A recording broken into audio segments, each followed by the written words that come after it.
चलो जय श्री राम मित्रों। आज 27मो लेक्चर श्रेणिक चैप्टर में। हवे काले आपणे सह अवयव जे श्रेणिक शीख्या। सह अवयव आपणे सह अवयव शीखेला। अहींया पाछळ कयो शब्द आवशे? ज।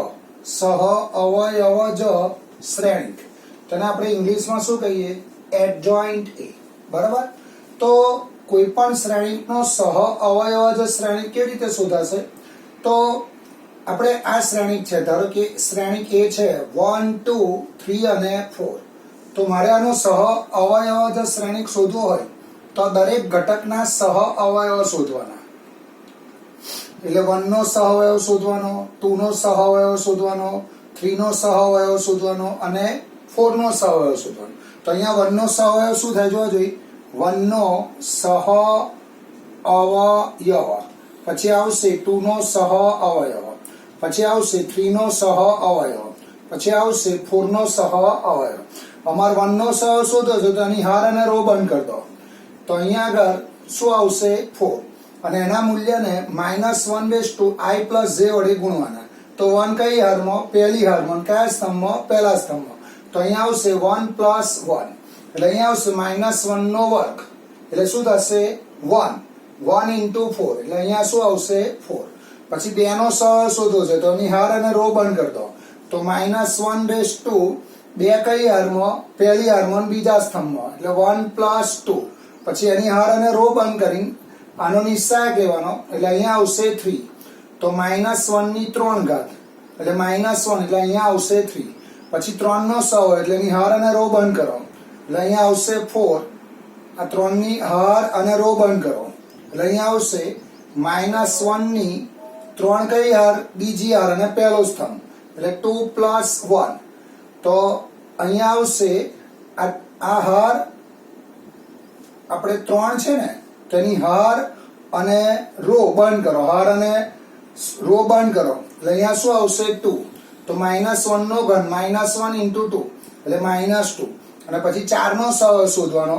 એટલે અહીંયા આવશે × 1 -1 ની બીજી હાર અને બીજા સ્તંભમાં. એટલે 2 + 2 4. એટલે આવશે 1. હવે આ ઘટકો અહીંયા ગોઠવી દો. ચલો 1 નો સહ શું આવ્યો? 4.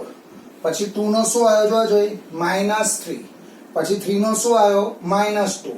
અને 4 નો શું આવ્યો? 1. હવે આ જે આવે એનો પરિવર્ત શ્રેણિક લેવાનો. દરેક ઘટકના સહ અવયવ અહીં ગોઠવી દેવાના અને એનો પરિવર્ત શ્રેણિક લો એટલે તમને એડજોઇન્ટ એ મળે. તો આનો પરિવર્ત શ્રેણિક તો પહેલી હાર પહેલો સ્તંભ, બીજી હાર બીજો સ્તંભ. એટલે આ જવાબ આવશે તમારો. તો આ જે શ્રેણિક છે એનો આ શું છે? એડજોઇન્ટ એ. હવે 2/2 માં ડાયરેક્ટ લખાય. તો 2/2 માં શું કરવાનું? તો અગ્રવિકર્ણના સ્થાન બદલવાના. એટલે આ 1 4 છે, 4 1 થઈ જશે. અને પ્રતિવિકર્ણની સાઇન બદલી કરવાની. એટલે આ બંને પ્લસ છે, શું થઈ જશે? બંને માઇનસ. તો જ્યારે જ્યારે શ્રેણિક 2/2 હોય અને એમાં સહ અવયવ શ્રેણિક લખવો હોય, એડજોઇન્ટ એ લખવો હોય, તો અગ્રવિકર્ણના સ્થાન બદલવાના અને પ્રતિવિકર્ણની સાઇન બદલવાની. તો આને શું કહેવાય? એડજોઇન્ટ એ. હવે 3/3 હોય તો આ જ રીત કરીશું આપણે. તો 3/3 એટલે 9 ઘટક હશે. તો અહીંયા 9 ઘટકો હશે. તો 9 ઘટકના શું કરવાના? સહ અવયવ શોધવાના. પછી એનો શું લેવાનો? દરેક ઘટકનો સહ અવયવ ગોઠવી દેવાનો અને એનો શું લેવાનો? પરિવર્ત શ્રેણિક. એટલે તમને શું મળે? 3/3 માટે સહ અવયવ જ શ્રેણિક મળશે. ચલો હવે આજે આપણે વ્યસ્ત શ્રેણિકની વાત કરીશું. તો વ્યસ્ત શ્રેણિક એટલે શું? તો આપણે બે સંખ્યા હોય, ધારો કે 4, તેની વ્યસ્ત સંખ્યા કઈ થાય? વ્યસ્ત સંખ્યા કઈ થાય? 1/4. તો આ બેનો ગુણાકાર શું થાય? 1. એવું શ્રેણિકની વાત કરીએ તો આ 1 ની જગ્યાએ અહીંયા શ્રેણિકમાં શું લખાય? i. તો આ બે શ્રેણિકનો આપણે ગુણાકાર જો એકમ શ્રેણિક બતાવી દઈએ તો b ને a નો વ્યસ્ત શ્રેણિક કહેવાય. જો વાંચો, n કક્ષાવાળો એટલે એની હાર અને સ્તંભની સંખ્યા સરખી હશે એમાં. તો અહીંયા શું કહે છે? જો n કક્ષાવાળો ચોરસ શ્રેણિક. ચોરસ એટલે જે હાર હોય એ જ શું હોય? સ્તંભ હોય. એટલે 2/2 3/3. તો n કક્ષાવાળો ચોરસ શ્રેણિક કેપિટલ A ને સામાન્ય શ્રેણિક છે. સામાન્ય શ્રેણિક એટલે આ જે નિશ્ચાયક છે એ નોટ ઇક્વલ ટુ 0 હોવો જોઈએ. એટલે આ જે શ્રેણિક A આપેલો હોય એ શ્રેણિક A માટે જો એ નોટ ઇક્વલ ટુ 0 થાય તો એને શું કહેવાય? સામાન્ય શ્રેણિક. હવે આ જો શ્રેણિક ડી ને એવો મળે, જો શ્રેણિક ડી એવો મળે કે જેથી બંને શ્રેણિકનો ગુણાકાર શું થાય, એકમ શ્રેણિક, તો બી ને એ નો શું કહેવાય, વ્યસ્ત શ્રેણિક કહેવાય. ચલો હવે દાખલા લઈશું. તો એ ઇન્વર્સ શોધવાનો છે. તો એ ઇન્વર્સ માં શું આવશે, એ ઇન્વર્સ નું સૂત્ર શું છે, જોજો. એ ઇન્વર્સ નું સૂત્ર આવું આવશે, એ ઇન્વર્સ બરાબર 1/(a) એડજોઇન્ટ એ. એ ઇન્વર્સ બરાબર શું લખાય, 1/(a) એડજોઇન્ટ એ. ચલો એક્ઝામ્પલ આવશે 119મો દાખલો, સ્વાધ્યાય 4.5 નો દાખલા નંબર 5. એ બરાબર શ્રેણિકમાં 2 - 2 4 3 4 3. તો એ ઇન્વર્સ શોધો. તો એ ઇન્વર્સ શોધો. તો પહેલા એનો નિશ્ચાયક શું બતાવવો પડે, નોટ ઇક્વલ ટુ 0. તો શરૂઆત હું અહીંયાથી કરીશ. અહીં એ બરાબર 2 - 2 4 3. ચલો આનો નિશ્ચાયક લઈશું, એટલે ઘટકો એની એ સ્થિતિમાં. તો અહીંયા આવશે 6 - -8, એટલે અહીંયા આવશે 6 + 8 બરાબર 14, નોટ ઇક્વલ ટુ 0. માટે એ ઇન્વર્સ મળશે, અથવા એ ઇન્વર્સ નું અસ્તિત્વ છે. હવે અહીંયા તમારે એડજોઇન્ટ એ શોધવો પડે. જો તો એડજોઇન્ટ એ કેવી રીતે શોધીશું, તો એ નો એડજોઇન્ટ એ આવું આવશે, એડજોઇન્ટ એ. તો અગ્ર વિકર્ણના સ્થાન બદલો, એટલે આ થશે 3 2, અને પ્રતિવિકર્ણની સાઇન બદલો, એટલે 2 - 4.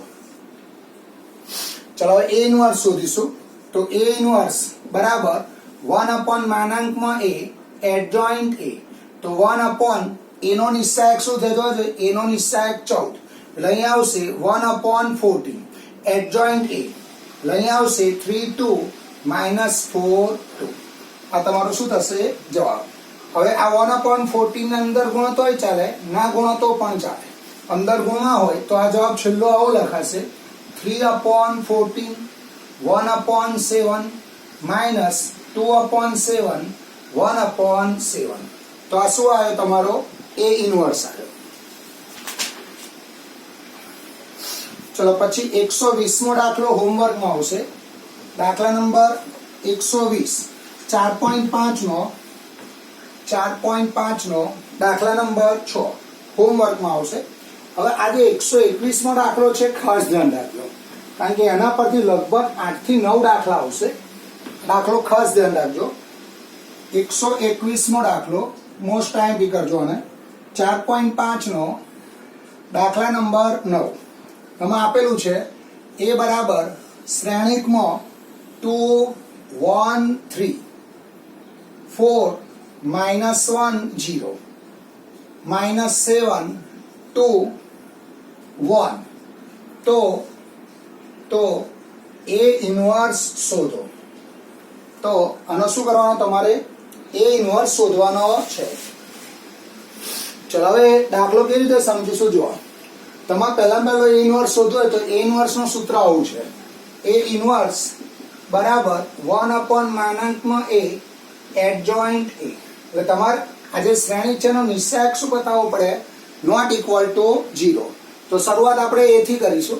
તો એ જે આપ્યો છે એ લખ્યો. ચલો આનો નિશ્ચાયક લઈએ. તો શ્રેણિકનો નિશ્ચાયક, તો ઘટકોને એની એ સ્થિતિમાં રાખવાના, એટલે 2 1 3 4 - 1 0 -7 2 1. ચલો આનું સાદરૂપ આપો. આ ત્રિયા નિશ્ચાયકનું સાદરૂપ આપશો, આપણે આગળ નિશ્ચાયકનું સાદરૂપ શીખેલા છે. તો આવશે -3, તો નોટ ઇક્વલ ટુ 0. માટે એ ઇન્વર્સ મળશે, એટલે એ ઇન્વર્સ નું અસ્તિત્વ છે. હવે તમારે શું કરવાનું, 9 ઘટકો શોધવાના. જો A11 A12 A13 A21 A22 A23 A31 A32 A33. એટલે આ 9 ઘટકના સહ અવયવો શોધવાના. તો પહેલો ઘટક A11 લખવું. તો A11 આવું લખાય, બેનો સહ અવયવ.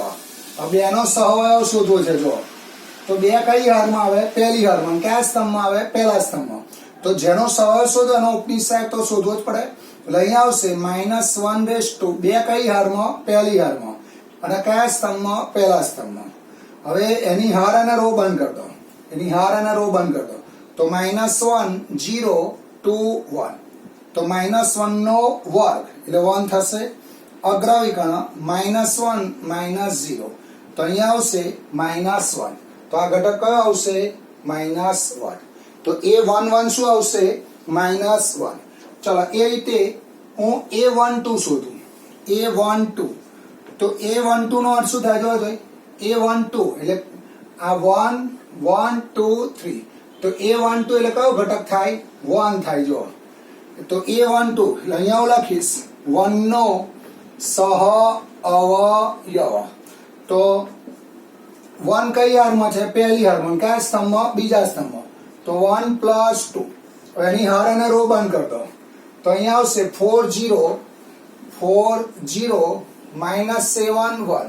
તો -1 નો ઘન -1.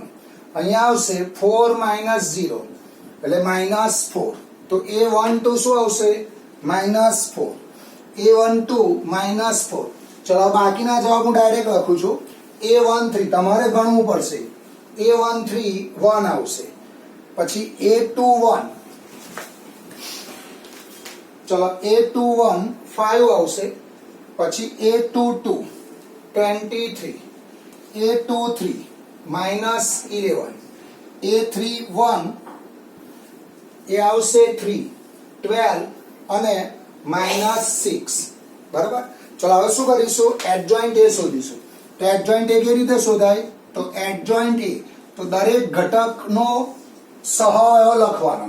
તો અહીંયા જુઓ આ A11 એટલે આ 2. તો 2 નો સહઅવયવ શું આવ્યો?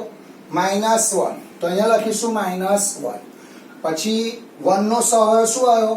1 નો સહઅવયવ -4 એટલે -4. પછી A13 શું આવશે? 1. પછી A21 5 23 -11. પછી આવશે 3 12 અને -6. હવે દરેક ઘટકના સહઅવયવ ગોઠવી દેવાના અને પછી એનો પરિવર્ત શ્રેણિક લેવાનો. તો જે હાર છે શું બનશે? સ્તંભ. તો પહેલી હાર પહેલો સ્તંભ, બીજી હાર બીજો સ્તંભ અને ત્રીજી હાર એ શું બનશે? ત્રીજો સ્તંભ. તો આ શું આવ્યો તમારો? Adjoint A. ચલો હવે શું શોધીશું? A ઇન્વર્સ શોધીશું. તો હું ઉપર લખું છું. હવે A ઇન્વર્સ બરાબર 1/A એડજોઇન્ટ A એટલે 1/, ચલો A નો નિશ્ચાયક એ આપણે શોધ્યો. તે શું આવ્યો? -3. A નો નિશ્ચાયક -3 એડજોઇન્ટ A આવી રહ્યો. અહીંયા આવશે -1 5 3 -4 23 12 1 -11 -6. આ શું આવ્યો તમારો? A inverse. બરાબર. ચલો એના જેવા દાખલા આવશે. એના જેવા 4 થી 5 દાખલા આવશે. ચલો આમાં આવશે 122મો દાખલો. પછી 123મો દાખલો 4.5 નો 7મો એક્ઝામ્પલ. પછી 123મો 4.5 નો 8મો દાખલો. પછી 124મો દાખલો 4.5 નો 10મો દાખલો. 125મો દાખલો 4.5 નો 11મો. પછી આવશે 126મો દાખલો 4.5 નો બીજો અને 127મો દાખલો સ્વાધ્યાય 4 નો 18મો એક્ઝામ્પલ. ચલો પછી 130મો દાખલો. 128 ને 29 દાખલા જે છે એ બે ગુણધર્મો છે તે આપણે પછી લઈએ. પહેલા 130મો દાખલો લઈએ. તો દાખલા નંબર 130 એમાં આપેલું છે સ્વાધ્યાય 4 નો 7મો દાખલો.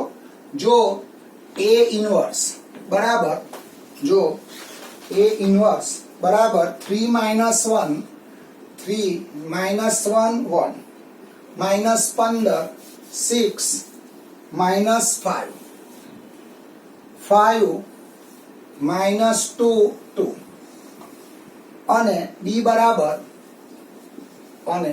બરાબર શ્રેણિકમાં 1 2 -2 -1 3 0 0 -2 1 તો AB ઇન્વર્સ શોધો. હવે ધ્યાન રાખજો, આનો આ દાખલો છે. જો હવે તમારે આ AB ઇન્વર્સ શોધવાનું, તો AB ઇન્વર્સ શું થાય? તો હું અહીંયા હું લખું AB ઇન્વર્સ બરાબર B ઇન્વર્સ A ઇન્વર્સ. આ આપણું સૂત્ર છે, બરાબર. હવે તમને આ A ઇન્વર્સ તો આપેલો છે. જો તો તમારા B પરથી B ઇન્વર્સ મળે કે ના મળે? આગળનો જે દાખલો ગણ્યો એમાં A પરથી A ઇન્વર્સ શોધેલો, તો તમારે શું કરવાનું? આમાં આ B પરથી શું શોધવાનો? B inverse. અને B ઇન્વર્સ મળે પછી આ બેનો ગુણાકાર કરો એટલે તમને AB ઇન્વર્સ મળશે. બોલો, આવડશે? શું કરીશું આપણે? આગળનો જે દાખલો ગણ્યો એમાં શું શોધ્યો? A પરથી શું શોધ્યો? A inverse. તો અહીંયા B પરથી શું શોધીશું? B inverse. A ઇન્વર્સ તો છે જ, તો AB ઇન્વર્સ બરાબર B ઇન્વર્સ A ઇન્વર્સ. આ બેનો ગુણાકાર કરશો એટલે તમને AB ઇન્વર્સ મળશે.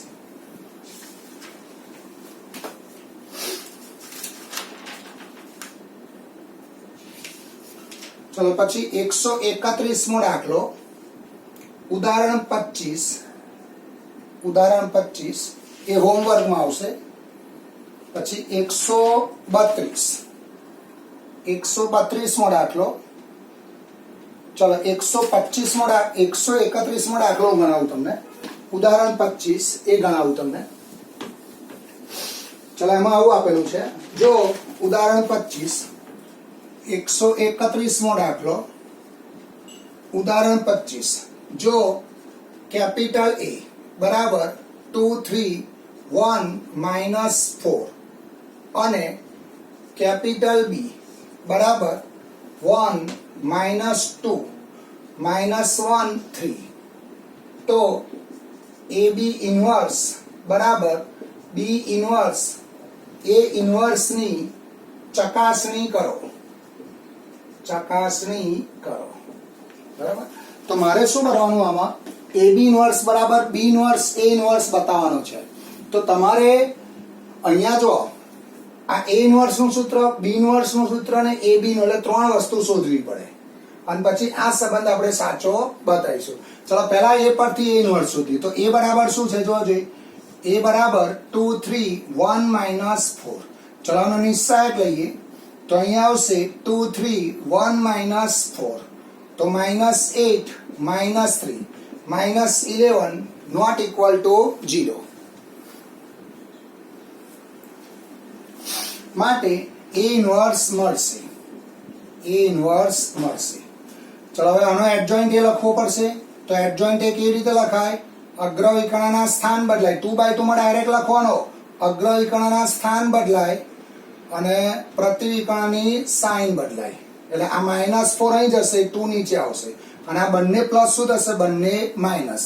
તો અહીંયા આવશે A ઇન્વર્સ બરાબર 1/(a) એડજોઇન્ટ A. ચલો 1/ A નો નિશ્ચાયક કેટલો આવ્યો? 1/(-11) એડજોઇન્ટ A -4 -3 -1 2. આ તમારો શું આવ્યો? A ઇન્વર્સ આવ્યો. ચલો એ રીતે B ઇન્વર્સ તમારે ગણવાનો જાતે. હું અહીંયા ડાયરેક્ટ લખું છું કે તમારો B ઇન્વર્સ આવશે 3 2 1 1. શું આવશે? 3 2 1 1. આ રીતે જ કામ કરવાનું. B લેવાનો, એનો નિશ્ચાયક લેવાનો એટલે B ઇન્વર્સ મળશે. પછી એડજોઇન્ટ B શોધવાનો, સૂત્ર મૂકવાનું એટલે શું આવશે? B inverse. ચલો હવે હું B ઇન્વર્સ A ઇન્વર્સ કરું, બંનેનો ગુણાકાર. તો B ઇન્વર્સ A ઇન્વર્સ અહીંયા આવશે 3 2 1 1 અને A ઇન્વર્સ આવશે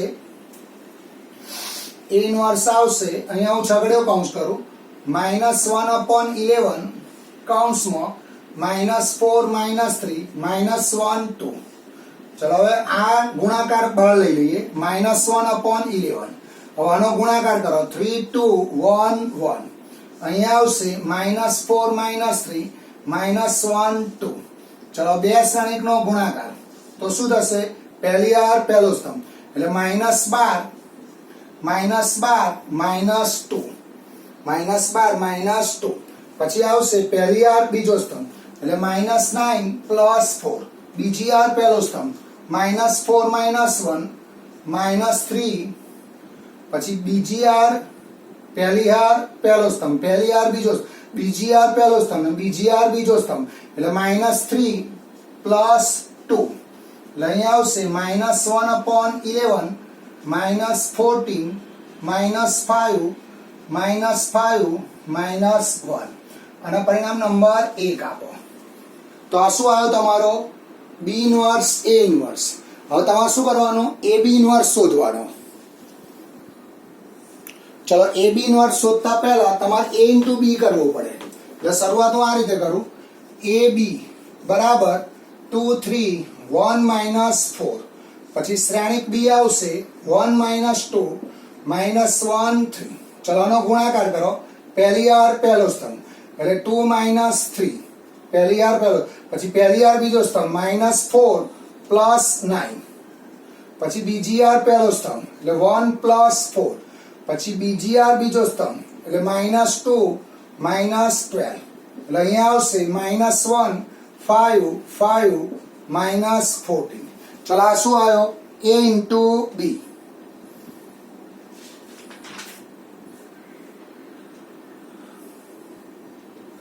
હવે તમારે શું કરવાનું આનો શું બતાવવાનો આ A into B આવ્યો ને તો આનું સૂત્ર ખરેખર આવું બને જો AB ઇન્વર્સ બરાબર 1/A એડજોઇન્ટ AB.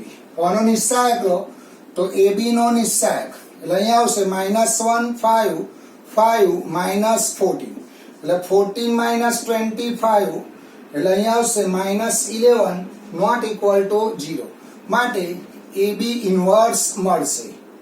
ચલો આનો એડજોઇન્ટ લખીશું તો એડજોઇન્ટ AB બરાબર તો એડજોઇન્ટ AB કેવી રીતે લખાય તો અગ્રવિકર્ણના સ્થાન બદલો તો AB તો શોધેલો છે જો છે અગ્રવિકર્ણના સ્થાન બદલો એટલે -14 -1 અને પ્રતિવિકર્ણની સાઇન બદલો બરાબર. ચલો સૂત્ર લખીશું અહીંયાથી ઉપર જઈશું તો AB ઇન્વર્સ બરાબર 1/AB એડજોઇન્ટ AB. ચલો બરાબર 1 હવે AB નો નિશ્ચાય કેટલો છે -11 એડજોઇન્ટ AB તો -14 -5 -5 -1 અને પરિણામ નંબર 2 આપો. હવે પરિણામ 1 જુઓ અને પરિણામ 2 જુઓ માટે 1 અને 2 પરથી AB ઇન્વર્સ બરાબર B ઇન્વર્સ A ઇન્વર્સ. ચલો આના જેવો હોમવર્કમાં આવશે સ્વાધ્યાય 4.5 નો દાખલા નંબર 12 132મો દાખલો 4